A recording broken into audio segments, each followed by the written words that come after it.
ফের হাতির হামলায় গুরুতর আহত দশরথ হাঁসদা নামের এক ব্যক্তি। লালগড়ের পডিহাতে গতকাল রাতে ৬০ থেকে ৭০টি হাতির একটি দল ঢুকে পড়ে বাঁকুড়ার দিক থেকে ঝাড়গ্রামের লালগড়ে। রাত্রেই হাতির হামলায় জখম হন ওই ব্যক্তি।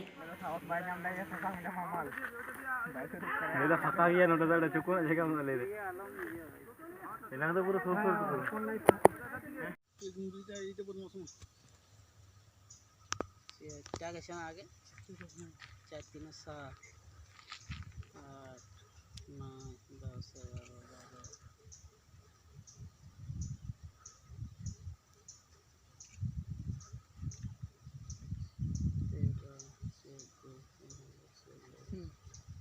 বাবা রে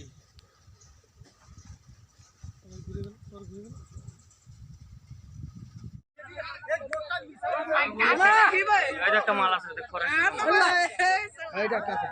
ফরেস্টের দুজন ফরেস্টের তারা ধরু না, আমরা তো পিছনে যাবো, সে তারা হেবলু বটে, তারা আসবে না, একটা ছাড়া আমরা মরতে যাবো।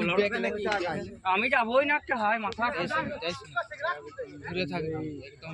আজকের হাতিগুলা দেখছো বাবা।